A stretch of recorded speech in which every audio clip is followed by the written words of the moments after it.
caso vamos a presentar el libro de Memorias de las luchas por la educación. Tenemos un panel bastante renombrado.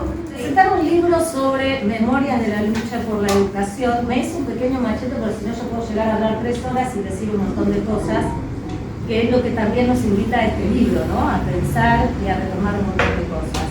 Pero presentar un libro sobre Memorias de las luchas por la educación en un profesorado que tiene más de 100 años, que ha formado miles de profesores y profesoras y que sigue formando profesoras y profesores en este contexto capitalista, presentado en el marco de las jornadas Los terciarios hacen historia, tiene para mí una significación que requiere ser tomada en cuenta, destacada y analizada. Invita a recuperar el sentido político de la formación docente. Desde allí lo leía el libro. Y desde allí quiero invitarles a leerlo. Un libro que está escrito desde una experiencia situada, es contextual. Y mi lectura también es situada y es contextual, y también es política. Como dice Martín en el prólogo, está escrito desde una posición política, yo diría desde una posición epistemológica no positivista, en la reconstrucción de experiencias de lucha de una militante trotskista y morenista, y está atravesado por ese posicionamiento trotskista morenista a lo largo del libro. No necesita explicitarlo, por lo menos para mí. Por eso recupero el sentido de Memorias en el título y quisiera retomar, si me permiten, un poema de José Agustín Goytisolo que se llama El oficio del poeta. Contemplar las palabras sobre el papel escrita, medirlas, sopesar su cuerpo en el conjunto del poema y después, al igual que un artesano, separarse a mirar cómo la luz emerge de la sutil textura. Así es el viejo oficio del poeta, que comienza en la idea, en el soplo sobre el polvo infinito de la memoria, sobre la experiencia vivida, la historia, los deseos, las pasiones del hombre. La materia del canto nos lo ha ofrecido el pueblo con su voz. Devolvamos las palabras reunidas a su auténtico dueño. Y para mí este es el sentido que tiene el libro. La materia del libro es la lucha colectiva, es la sistematización de esas experiencias de lucha desde una mirada militante, desde una mirada contextualizada, territorializada, corporizada, que vuelve a su auténtico dueño, al pueblo trabajador que continúa en la lucha, por la construcción de una sociedad socialista, como dice Laura en el libro. Y ella expresa: en cada retazo de estas memorias hemos impregnado la fuerza militante de quienes consideramos que otra sociedad es posible y necesaria, de seres humanos libres y emancipados de toda forma de explotación y opresión, que cuide el planeta para las generaciones presentes y futuras, obrera y popular. Explicita que se posiciona en una corriente historiográfica que después se lo voy a dejar a Martín, que esto lo sabe. Analizando las políticas gubernamentales, las hegemónicas, las impuestas, pero también mirando las resistencias. Es un análisis desde lo que se denomina historia social. Recupera las voces y experiencias desde un análisis político que permite no solo recoger los rastros de esas luchas, sino poder revisarlas, evaluarlas y ver cuáles fueron las debilidades para construir sobre ellas nuevas posibilidades de lucha. No se trata solo de las resistencias, sino de las reconstrucciones, los balances necesarios, las evaluaciones para las nuevas formas de estar en las luchas. Resistir, pero para reexistir. Me interesaría remarcar algo que muchas veces se pierde en las reconstrucciones históricas y que creo reconocer en el libro, y es el movimiento de las bases, ¿no? La importancia de la agrupación de las bases que desbordan las estructuras burocráticas y sobre todo que empujan a las estructuras sindicales burocráticas, porque en algunos momentos del libro se relata claramente cómo por fuera de se sigue avanzando en la lucha. Pero para centrarme en un aspecto que a mí me invita a pensar por la vigencia que tiene, primero pensar que estamos presentando el libro de Memorias por el Derecho a la Educación en un pleno contexto de, hace falta que lo mencione porque creo que acá todos lo sabemos, ajuste en el presupuesto, persecución a los que luchan, podríamos mencionar acá la situación que está atravesando nuestro compañero Jorge Adaro,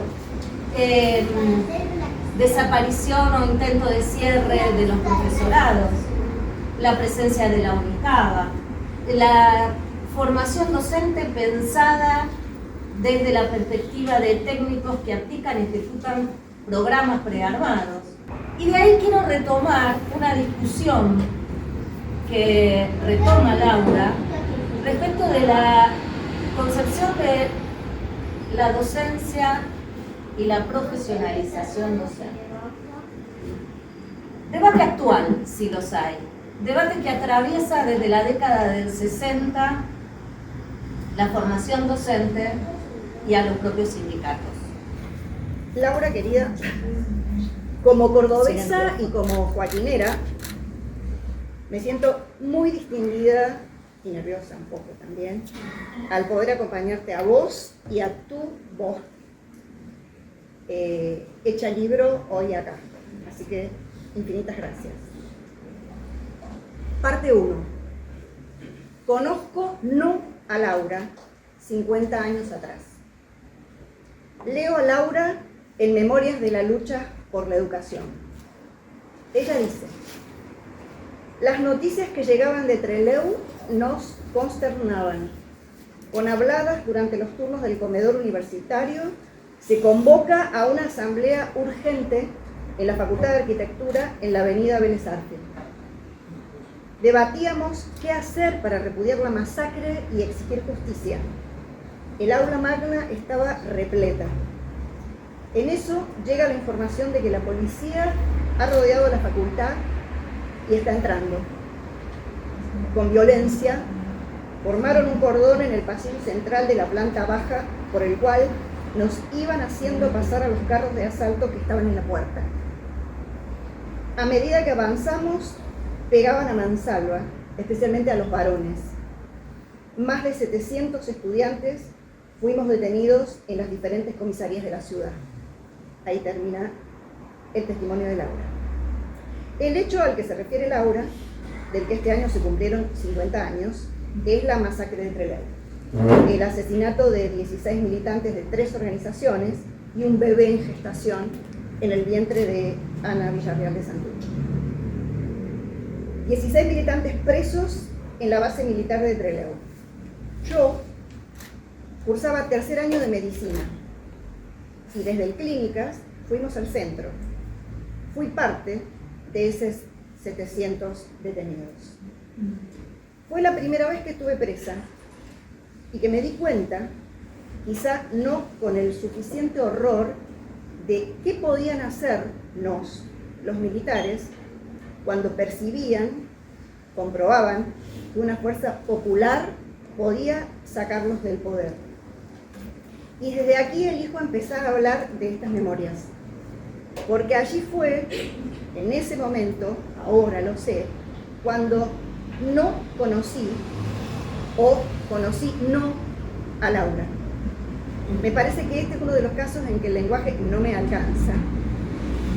Y esta certeza de ahora, de saber que estuvo con su fuerza arrolladora, me emocionó como lectora y teñió inevitablemente mi recorrido por las 250 páginas del libro hasta el final.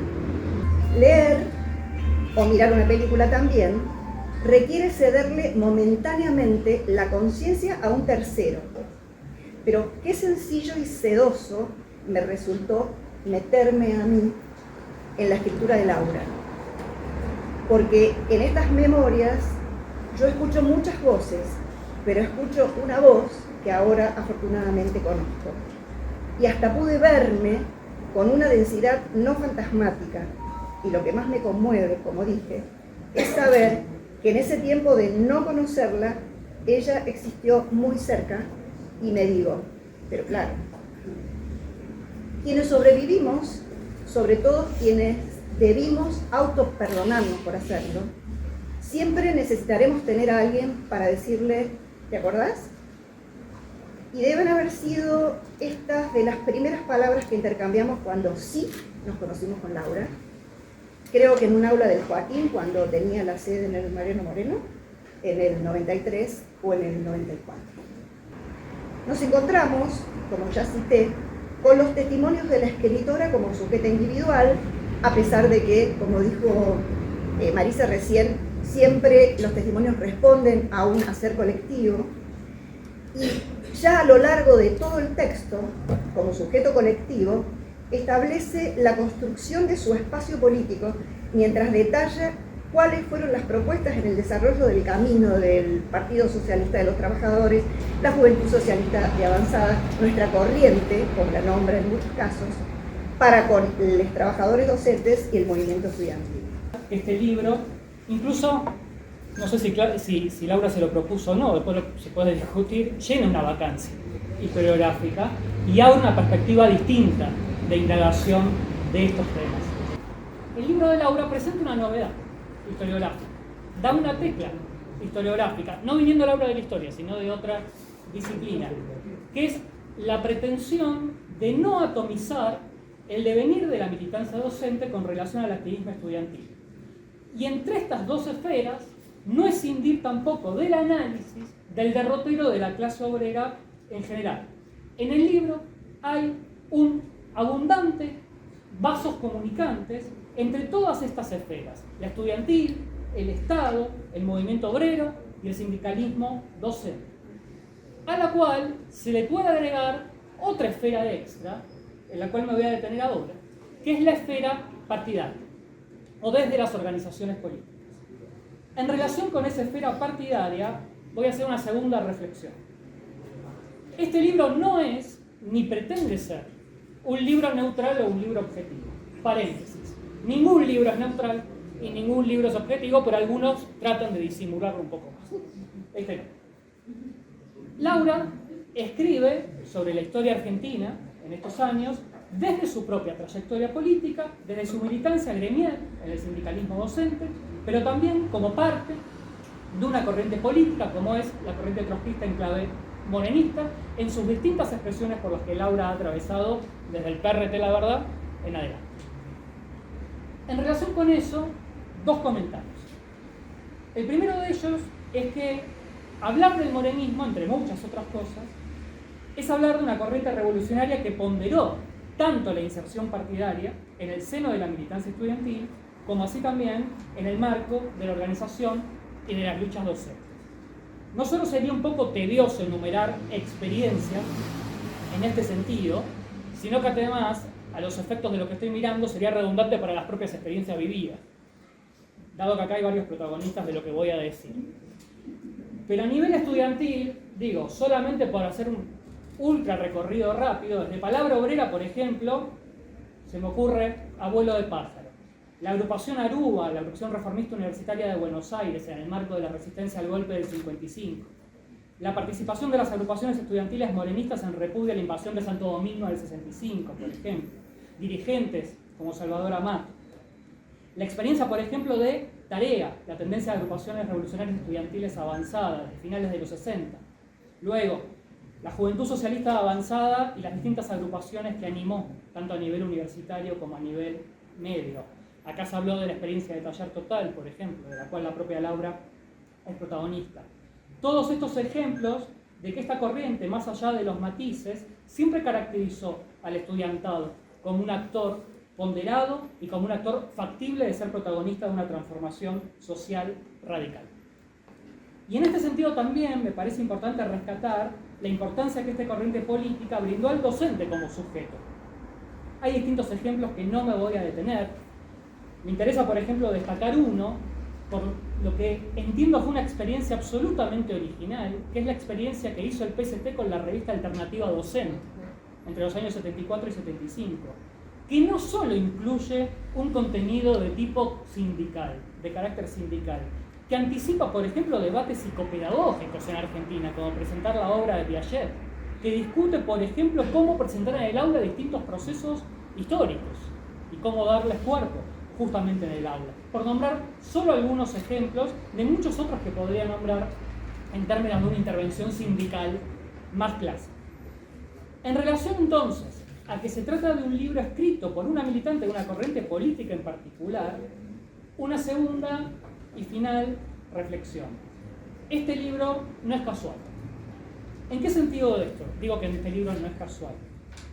Se trató de una corriente política que a lo largo de su trayectoria siempre brindó un gran interés a la indagación de la historia en general y a la reflexión sobre el propio accionar en particular. Es sistemático desde muy temprano la producción nacida desde el seno de la propia corriente morenista que pretendió entender, por ejemplo, la historia de América, o la historia argentina, o la historia de la lucha de clases. Los propios trabajos de Nahuel Moreno, métodos de interpretación de la historia argentina, 4 tesis sobre la colonización española y portuguesa, son ejemplos de ello. La profusa producción militante de Milciades Peña, que se lo conoce como un historiador, no se lo conoce tanto como un militante, luego sistematizada en la historia del pueblo argentino. El paso más breve de otro tipo de intelectuales como Alberto Pla, o trabajos más puntuales de reflexión historiográfica, como qué es y qué fue el peronismo de Ernesto González, por nombrar muchos otros, como así también traducciones de producciones historiográficas, por ejemplo, del SWP de Estados Unidos, entre otros ejemplos. Pero también, y más interesante creo aún, desde la corriente, pensar la historia argentina y la historia de las luchas de clases, insertando la propia experiencia militante en esos análisis. Acá quiero rescatar a alguien que traté mucho en los últimos años y que conocí, que es la figura, por ejemplo, de Ernesto González, y de los tomos El trotskismo obrero e internacionalista en la Argentina, donde la experiencia del morenismo de los años 40 dialoga con la historia política y con la historia social del país. Y podría incluso incorporar otro tipo de bagaje de anécdotas, como por ejemplo la preservación del propio archivo, que no existe, y lo digo ahora como historiador, ejemplos similares en otras corrientes políticas, el cuidado en la preservación de la propia historia, multiplicación del archivo, copias en otros países, cuidado justamente de preservar y resguardar de la represión, por ejemplo, la propia producción o la propia historia. El análisis de la historia, el estudio de la historia de las escuelas de cuadros, etcétera, etcétera, etcétera. Por eso digo, el trabajo de Laura se suma, es un aporte historiográfico, pero al mismo tiempo se suma a una tradición muy valiosa de esta corriente, y que esta corriente no debería perder, que reflexiona a la vez sobre la historia mientras se propone intervenir en esa historia. Si a eso se agrega el valor de Laura como militante, como educadora y ahora como autora, bueno, más aún la importancia de este libro. Muchas gracias.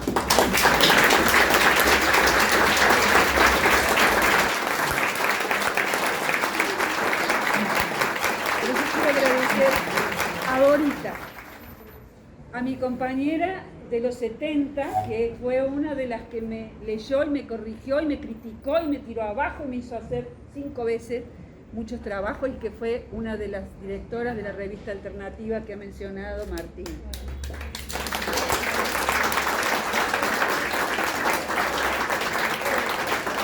Quiero agradecerle a Alejandra Martínez, mi compañera de la militancia, a la cual yo le enseñaba religión católica en los cursos de nuestra adolescencia. Yo era cursista de religión hasta que un día se me dio vuelta la cabeza, que fue el cordobazo. Alejandrita tuvo la paciencia de corregir el libro también, pero no como una simple correctora de mis errores de ortografía o de redacción, sino que le puso la fibra que tiene quien militó también. Alejandra estuvo desaparecida, Alejandra fue militante en la época de la dictadura, y fue también la que me permitió darle una calidez y una hilación al libro, porque como bien dijeron, yo no soy escritora. Quiero agradecerle, bueno,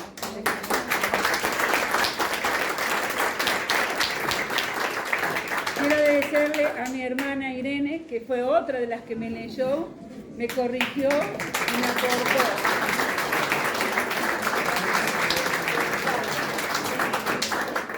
Reinaldo, mi pareja,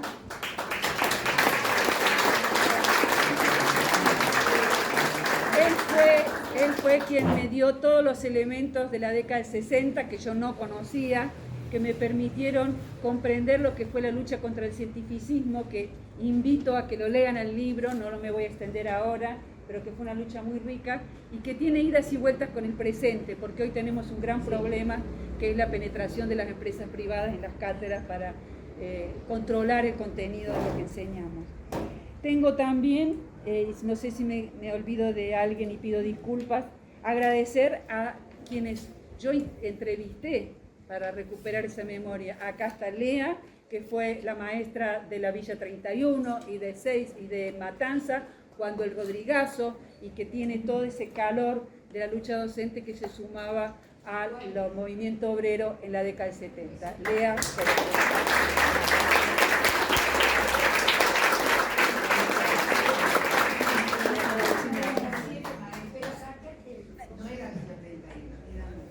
Bueno, ya, pero Lea copa la banca y no la voy a dejar.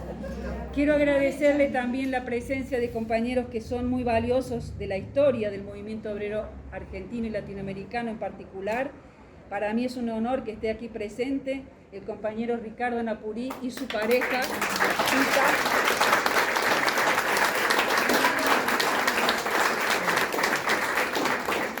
y también a mis compañeros de militancia presente de Izquierda Socialista, los compañeros de la Dirección Nacional de Izquierda Socialista, Gabriel Struech y Javier Lonforte, que están aquí presentes.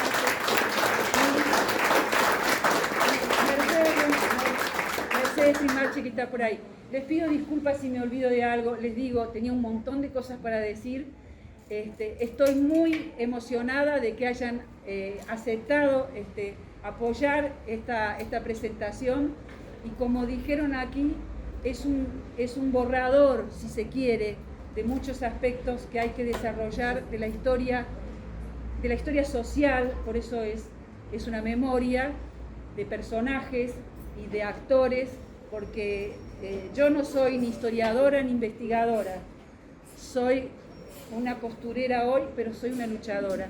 Y lo que quiero y quiso nuestra corriente fue, a través de su intervención en los 50 años que estamos relatando, en realidad ahí hay 40 porque después tengo que seguir, es un mensaje militante muy fuerte que yo voy a sintetizar en 2 palabras, en 2 temas. En cada una de las intervenciones que ustedes van a ver en esa historia está la desesperación de Moreno y la dirección de nuestra corriente porque nuestra intervención fuera un esfuerzo tremendo para que la clase obrera, el movimiento estudiantil, el movimiento docente aprendieran a dirigirse a sí mismos, a ser emancipados en su participación en las luchas, a que pudiéramos cambiar la historia de una burocracia que fue la del estalinismo en la Unión Soviética, que clausuró una experiencia histórica que fue la de la Revolución Rusa, y que a través de esas pequeñas intervenciones, peleando por la democracia obrera, peleando por la intervención en asambleas, peleando por el control estudiantil en los comedores universitarios, por las listas pluralistas en los sindicatos, en cada una de esas intervenciones, la desesperación porque nuestro mandato, nuestra impronta fuera la democracia obrera. Y por último, el internacionalismo. El internacionalismo, sentirnos parte de una clase obrera mundial sin fronteras, y van a ver que en cada uno de los procesos que hubo entonces, nuestra corriente peleó contra el nacionalismo que cerraba sus cabezas a no sentirse hermano de la clase obrera chilena, de los dominicanos, de los vietnamitas, en fin. Ese es el legado más grande que hoy recupera nuestra corriente en el presente, y que espero que lo podamos desarrollar y podamos llegar finalmente al socialismo como hemos pretendido todos los que hemos luchado en estas épocas.